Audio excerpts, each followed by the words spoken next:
മരണപ്പെട്ടു. അത് 15 വർഷം മുമ്പ് അല്ല മോനെ, 15 വർഷം മുമ്പ് നാട്ടില് Palakkad highway Palakkad Kolappally highway Kolappully highway നിർമ്മിച്ച് മലേഷ്യൻ കമ്പനിയുടെ ഒരു എഞ്ചിനീയർ, നല്ല പ്രൊജക്റ്റ് ആയിരുന്നു, സൂപ്പറാണ്. പക്ഷെ എന്തോ വിഷമം, പൈസ കൊടുക്കാത്തത് കൊണ്ടോ കിട്ടാത്തത് കൊണ്ടോ എന്തോ അദ്ദേഹം സൂയിസൈഡ് ചെയ്തു, പാവായി പോയി എന്ന് പറഞ്ഞ് ആ പാവപ്പെട്ട ആത്മഹത്യ ചെയ്ത് സൂയിസൈഡ് ചെയ്ത് എഞ്ചിനീയർ ഇന്ന് എൻ്റെ കൂടെ ഉണ്ട് ജീവനോടെ.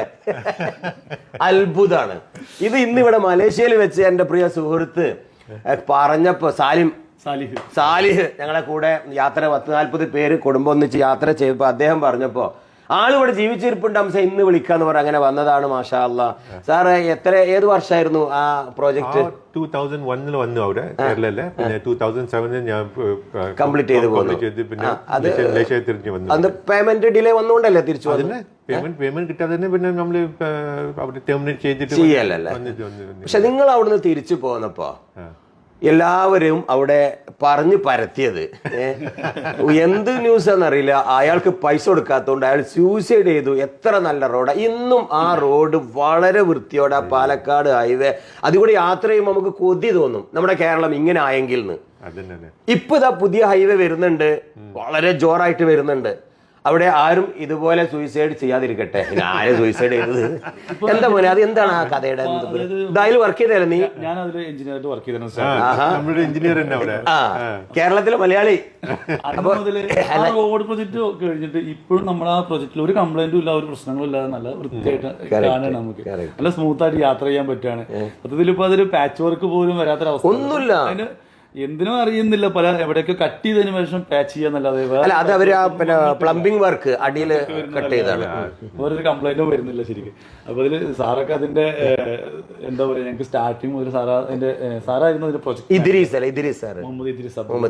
സാറായിരുന്നു അതിന്റെ പ്രോജക്ട്. ഡെത്തൂക്കാണ് ഇവിടുത്തെ പദവി, ഡോക്ടറേറ്റ് പദവി സർക്കാർ കൊടുത്ത് ആദരിച്ച ഒരു വ്യക്തി കൂടിയാണ്. അപ്പൊ അത്ര ഒരു നല്ല ഗുഡ് സർവീസുകാർക്ക് ഒരു ഡെത്തൂക്ക് എന്നൊരു പത്മശ്രീ പോലൊരു പദവി കൊടുക്കുള്ളൂ. ഞാൻ അദ്ദേഹത്തിന്റെ കാർഡ് കണ്ടപ്പോൾ ഞെട്ടിപ്പോയി.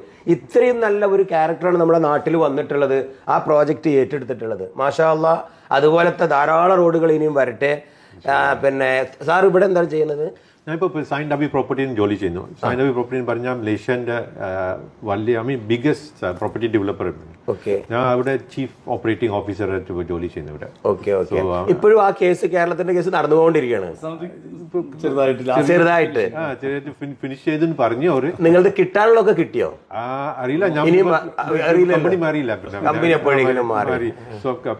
അവർ കമ്പനി പറഞ്ഞു കിട്ടിയെന്ന് പറഞ്ഞിട്ടുണ്ട്. പക്ഷെ സാലിമേ, ഇങ്ങനെ ഒരു ന്യൂസ് വരാൻ കാരണം തിരുവനന്തപുരത്ത് സമാനമായ വേറൊരു റോഡുണ്ട് അല്ല, അതുകൂടി ആകുമ്പോൾ നമ്മളെ പ്രേക്ഷകർ കൺഫ്യൂഷനാണ് ഇപ്പൊ.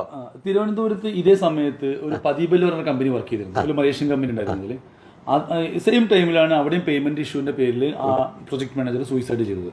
ആ ഇഷ്യൂ ആണ് ഇപ്പൊ നമ്മുടെ ഈവൻ ലാസ്റ്റ് ഹൈക്കോടതിയിൽ നിന്ന് വരെ ഒരു ന്യൂസ് അങ്ങനെ വന്നു, നമ്മുടെ പാലക്കാട് കൊളപ്പള്ളി ഹൈവേ ചെയ്ത പ്രൊജക്ട് മാനേജർ സൂയിസൈഡ് ചെയ്തു എന്നുള്ളത്. പക്ഷെ മരണപ്പെട്ടത് തിരുവനന്തപുരത്ത് നടന്നിരുന്ന വേറൊരു പ്രൊജക്ട്. നാട്ടിലെ മാധ്യമങ്ങളെല്ലാം തെറ്റിദ്ധരിച്ചുകൊണ്ട് തിരിച്ചാണ് എഴുതിയിട്ടുള്ളത്. അത് ചേഞ്ച് ആവും. അല്ല, അതിപ്പോ ഒരു മാധ്യമങ്ങളെയും ഒരു സർക്കാരിനെയും കോടതിനെയും നമുക്ക് തിരുത്തണ്ട. പക്ഷെ ഇദ്ദേഹത്തെ സ്നേഹിക്കുന്ന, ബഹുമാനിക്കുന്ന, ആ പ്രോജക്റ്റിൽ ഇഷ്ടപ്പെട്ട ഒരുപാട് നല്ല മലയാളികൾ ഇല്ലേ? ഉണ്ട്, ഞാനടക്കം.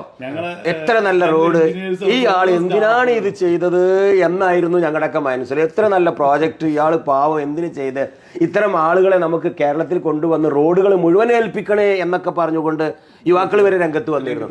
അപ്പൊ മനസ്സിൽ വല്ലാത്തൊരു സങ്കടം. ആ സങ്കടം ഇപ്പൊ തീർന്നു, ജീവനോടെ ഇരിക്കുന്നു എന്നുള്ളതാണ്.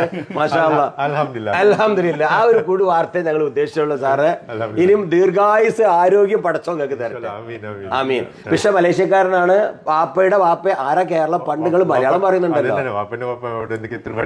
Grand father തിരുവനന്തപുരത്തായിരുന്നു. ഓക്കെ, അപ്പൊ അങ്ങനെയാണ് നിങ്ങൾ ഇവിടെ എത്തുന്നത്. Very good.